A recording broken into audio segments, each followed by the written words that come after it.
Layanlah saya, Sir. Khairul Azri 19. Layanlah saya, Sat.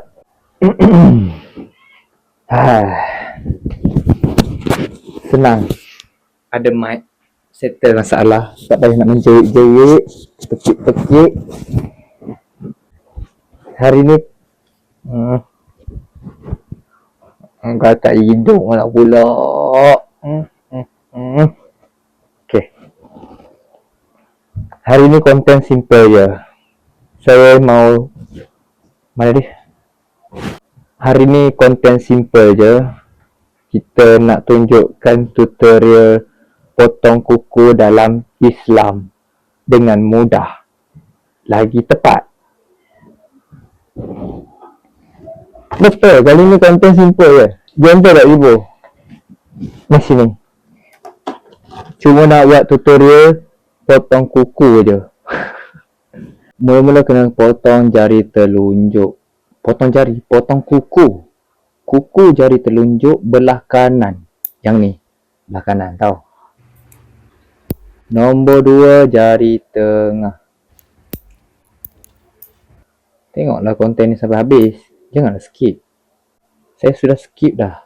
Jadi kamu tak perlu skip. Kemudian jari manis. Jari manis ke ni? Jari manis. Nombor 3, jari manis. Nombor 4, jari kelingking. Nombor 5, jari kelingking belah kiri. Tadi kan belah kanan.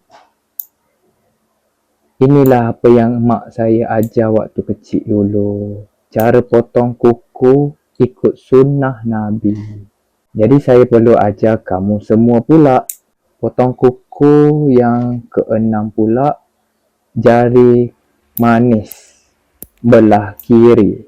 Jari manis ni untuk apa? Untuk pakai cincin. Nanti kalau kahwin boleh pakai cincin. Bagi lelaki dan perempuan. Nombor 7, jari tengah. Jari hantu. Ini jari yang banyak dosa ni. Tunjuk kat orang lah. Nombor 8, jari telunjuk belah kiri. Nombor 9, jari ibu jari tangan belah kiri. Dan yang terakhir, ibu jari tangan belah kanan. Yang terakhir, bahagian tangan. Bahagian kaki pula. Pak. Kita kena potong jari kelingking kaki dulu. Jari anak kaki. Seterusnya jari manis ke? Ada ke jari kaki jari manis? Ini jari manis ke? Kemudian jari tengah kaki. Belah kanan. Tahu? Kaki belah kanan tahu? Yang keempat, jari telunjuk. Jari telunjuk kaki. Mana ada jari telunjuk kaki? Merepek je. Ada ke orang tunjuk pakai kaki? Encik nak pergi mana? Tu, saya nak pergi situ. Encik, tisu kat mana? Situ. Encik, tandas kat mana? Tu, kat sana tu. Mana ada orang tunjuk pakai kaki? Dan seterusnya adalah ibu jari kaki belah kanan. Yang kelima untuk kaki, jari ibu kaki belah kanan.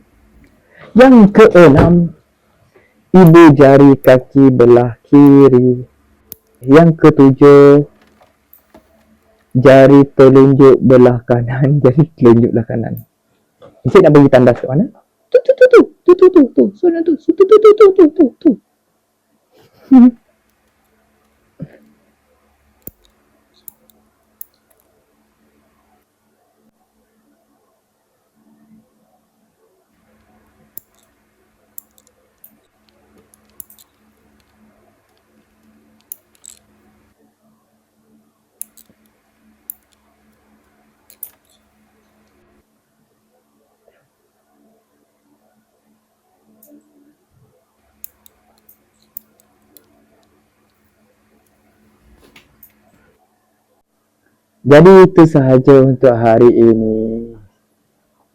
Jadi itu sahaja untuk hari ini.